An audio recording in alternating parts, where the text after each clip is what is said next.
We are back now and ready to do our panel.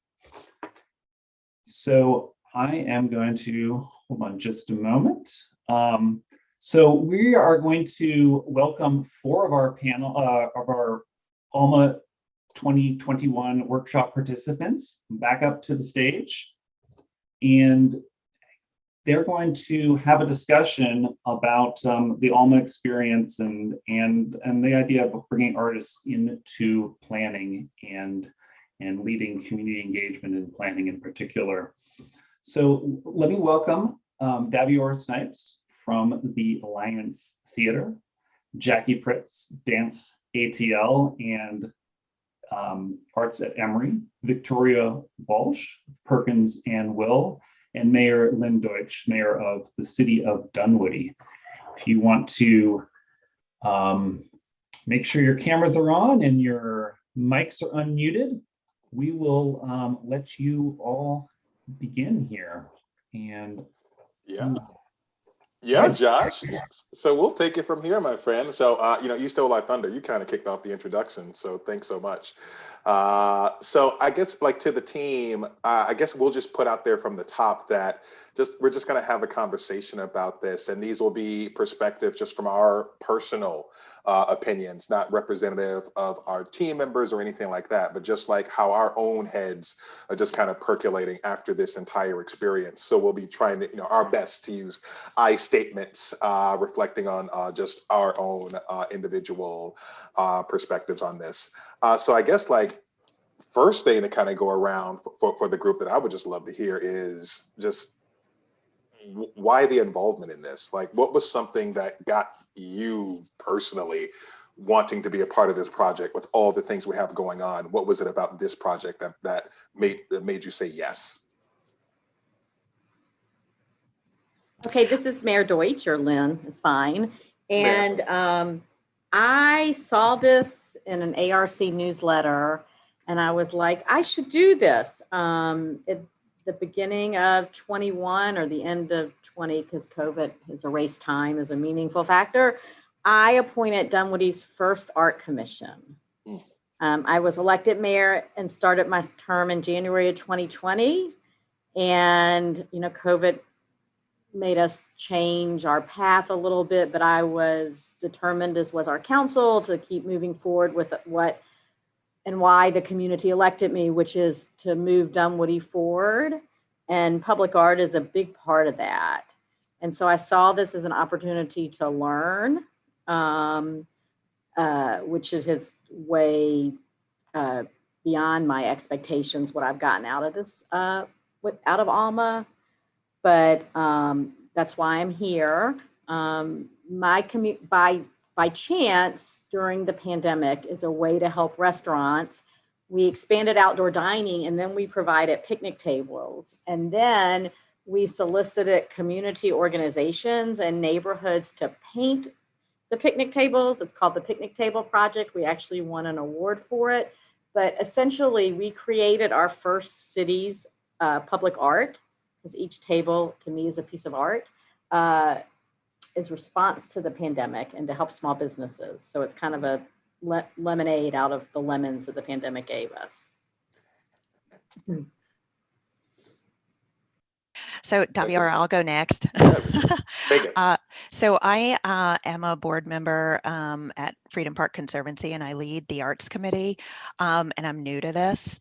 And my involvement is entirely selfish because Freedom Park is the Conservancy is moving from sort of historically what's been a caretaking organization to more of an implementation one. And we've been master planning the park, doing strategic planning, and are hopefully about to make some big changes. And so, part of my involvement here is that I really wanted to learn how to push art into the community because we want to implement it in the park, and also meet a lot of artists and creatives in the process. So I'll probably be connecting with a lot of you individually on that.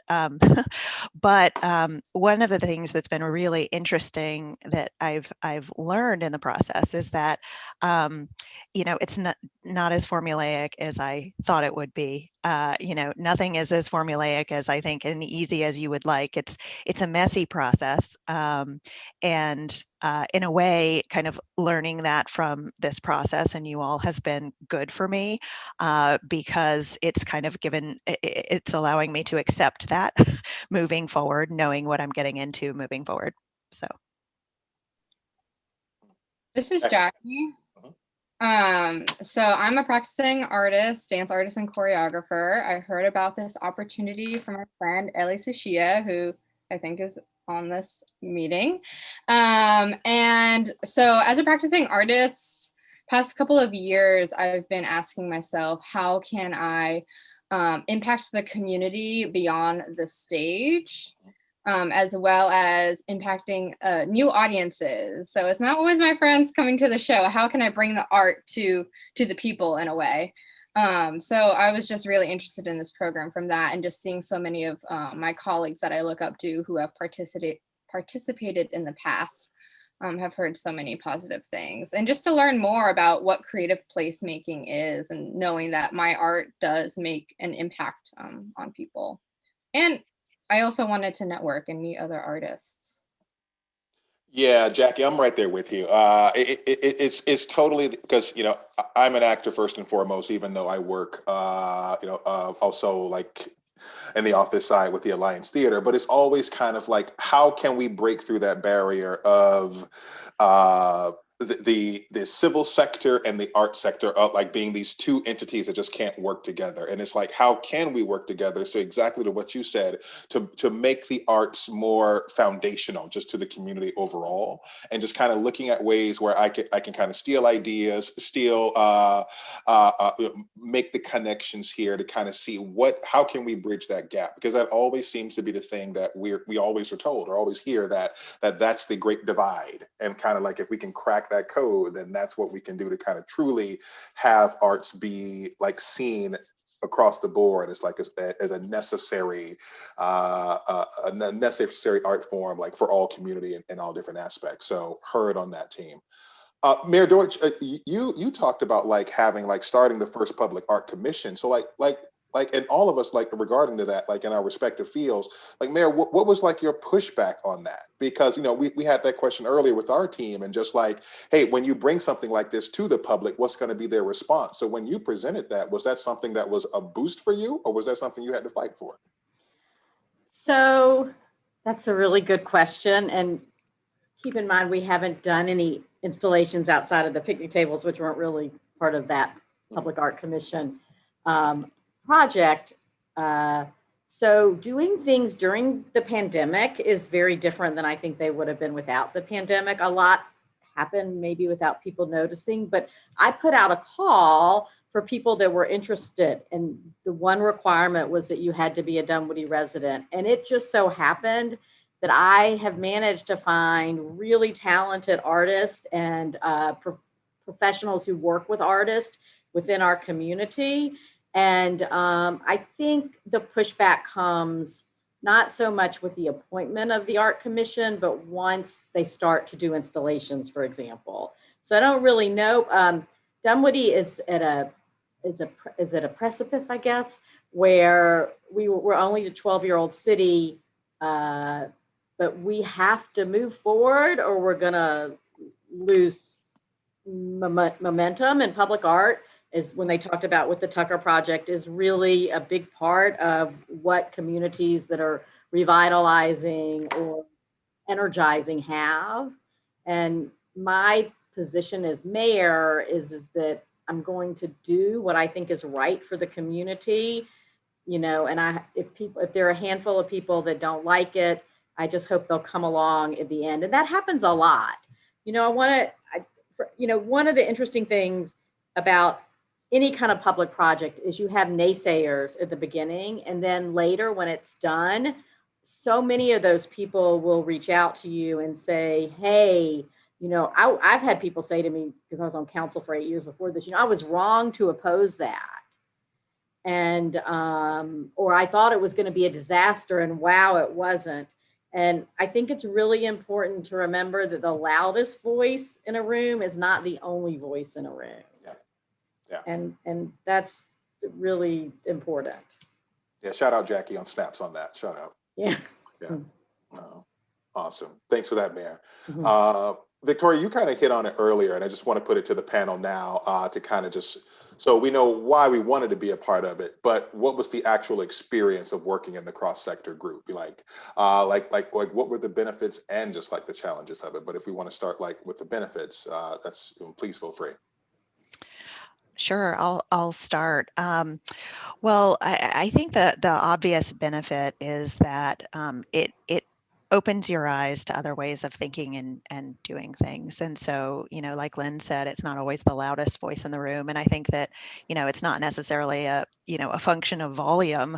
When we're all isolated in our own, profession, we learn how to do things a certain way and to stay in our lanes. And, kind of having the diversity in the teams really helped. And I think it was sort of a constant sort of reminder to back up, to listen, to not have to go so fast, and be okay with not knowing what the end result would be.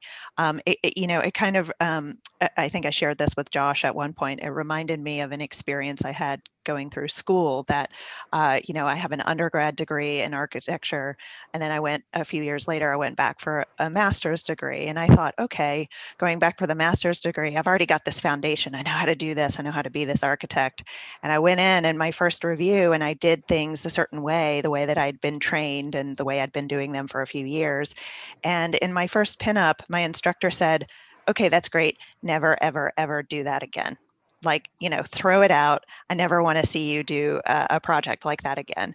And, it's wonderful, I think, to help broaden your horizons by constantly reminding yourselves that there's other ways to think about things. There's other ways to solve problems. So I got a lot from my team, and I hope everybody else did. This is Jacky. Yeah, my team was amazing. I loved working with all of them.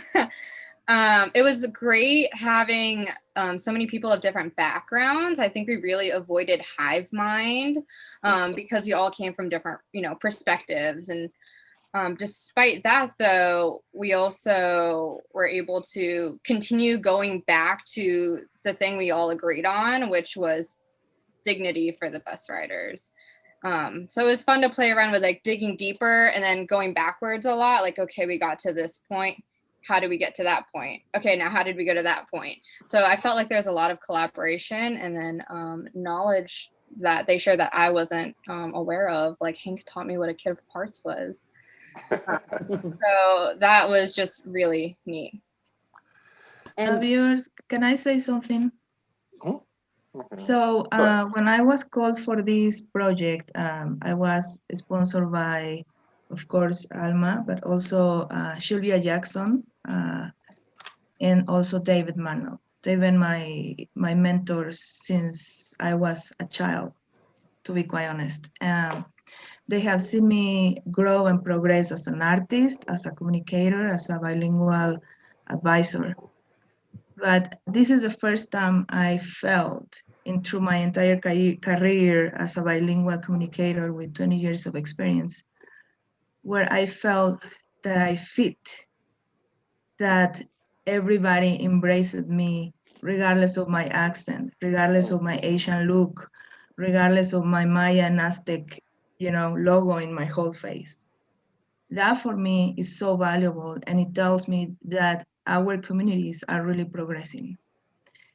So I really want to thank my team and everybody that was part of this project because you did something that I haven't seen in all my history, which is really embracing somebody with such a different, unique background. And I want this to transfer to everybody else in the whole community. Thank you. That's awesome, my friend. Thank you so much for that. Wow. Mhm. Deutch, you had something there too?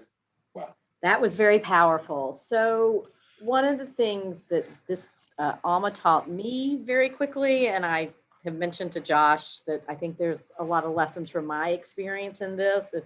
Is that how little I really knew, right? I'm a connoisseur of arts. I'm a consumer of the arts, but I'm not an artist. And I'm a big idea person. And what I've taken away from my team, the process, which was fabulous, is learning that from a municipal perspective, having an artist on board initially is probably the best way for us to get things done. And I also learned a lot about, and I've talked a lot about it at City Hall to the point where I think my city manager runs from me the other direction, which is if we're going to do public art and we're going to use artists, how do we make sure we compensate them appropriately and sustainably? And I think ARC and ALMA plays a role in that in terms of teaching city leaders and county leaders how to be a good connoisseur of the arts, so that it's mutually beneficial, that we don't hire artists to their detriment. And so I just want to throw that out there because I think that cities we don't always have the knowledge base. And that's, for me, the biggest benefit of ALMA is I've learned to ask the questions I need to ask. And so just throw that out there. Yeah, and definitely one of the benefits was in the diversity of the sections that I got the chance to work with in my space. But it was interesting because one of the challenge also is like in this era of equity that we're trying to focus on as organizations is now putting that into practice. Like, because for me, I know I was stifled a little bit because it's trying to figure out, okay, how do I be in this space and then not try to have a voice in this space to kind of shape the project, but then not take voice from someone else in this space as well. Because I was the only guy on my team as well. So it was also, how do I not fall into that trap of being like the guy who tries to take over the room, but also trying to be a contributor to the space. So but also thinking on the guys of being a Black man and in the space who's also going to have a perspective that needs to be shared. So there's like a dynamic that you're always kind of juggling in the space that I think is this new era that we're in, where we're trying to give equal voice and truly trying to give equal voice and trying to give equity to everyone in the room, and kind of now working to find what that balance is. And I think a lot more my perspective is that, as we try to fight through that, work within that, we'll get better at it and finding that balance. But I love kind of having that challenge of like now in this space with this focus, how does it truly operate? So that was just kind of fun to work with for me. I know we're running low on time. We only got a little bit here. So just a couple more questions to throw out to you all before we transition on. So a lot of our work here is just focused on community engagement and kind of how do we bring the community into these ideas, seeing different perspectives outside of what the groupthink normally is. Is there something regarding community engagement, all of us who work in this area from different perspectives, art, mayorship, all of this, is there something we get wrong about it? Or is there something that we focus on in community engagement incorrectly, or that we need to reshape or rethink about? Because it's a big buzzword of community engagement, but is there something we're missing or need to redirect? There's a lot we're missing, but I don't want to hog the room, so to speak, but this is really an area that mayors, I hope every mayor is struggling with. I suspect they're not all struggling with it. So to me, one of the first things the pandemic highlighted way back in March 2020 is that I could reach Dunwoody residents who were already connected and engaged, and I could reach their friends that were Dunwoody residents. But outside of that, it was like reinventing the wheel while the tires are rolling on the bus.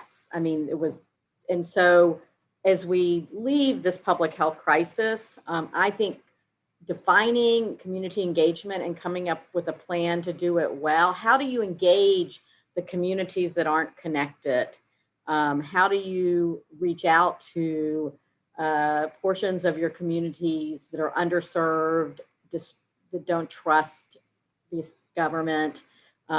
In my case, that don't even realize they live in Dunwoody. That's a whole nother geographic issue. And so that's a big focus for me. And one of the things I've taken away from this is how effective an art project with an artist-led art project can be in engaging members of the community who are never going to come to a community meeting about an intersection project. But if you say to them, we're coming in and we want to redesign a playground, and you have the conversation led by an artist in a whole different way, forgive me to the planners that are on the call, but who approach it with softer edges and maybe more connections to a community, or can build those connections.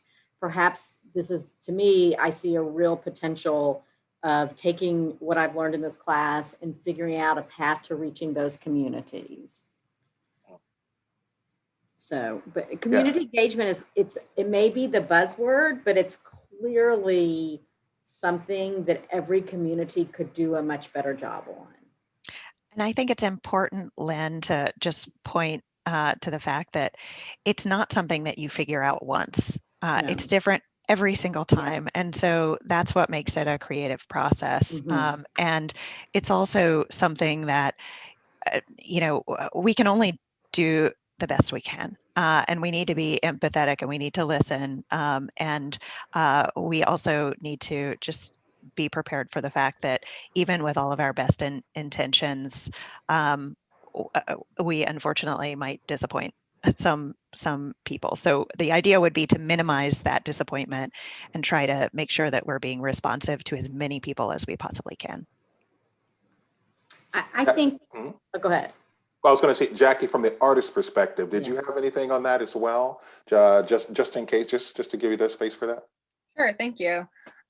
So my thoughts are, you know, and I've had this before, but especially through all of these projects, I think we've all learned that arts is just more than entertainment and, you know, performing to entertain, that we are a part of the culture and the environment, and community engagement is more than just the end product, but throughout the whole process in and of itself, and how there's like engagement touch points throughout. And so like with our team specifically, I think we were reminded, and what I learned from the project is that the people we're serving, we're not thinking of them as like this one entity, like I'm going to keep going back to the bus stop, but like the bus riders, and we're just serving them going on the bus. It's thinking of them holistically as a person that has multiple needs, one of which is the bus stop or riding the bus. So Yeah, humanizing, awesome. not being mechanical about the process. Yeah, I appreciate that about Seafoam's project, really kind of focusing on that humanity aspect. Mayor, what were you going to add also? Okay, cool. I don't remember. Okay. So, Marianne, how are we on time?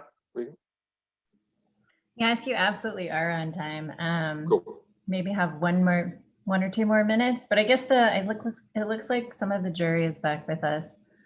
Okay. So I, you know, the one thing about virtual is that you can't, you know, wink at your colleague across the room about how things are going, but you can have a chat on background. So I just wanted to share something from Sam, who runs the community development group, and you'll hear from him in a second, but he sent me a message that said, I'm not one for hyperbole, but this class is a blowout success. So I just wanted to thank the panel for your honesty and your insight. And a huge thank you to all of our participants this year. I'm so honored that you all took the time to be with us and to share yourselves with each other and with us. And, you know, when I originally thought about introducing this group project component to this year's ALMA class, you know, you've all far surpassed my highest hopes. So thank you so much.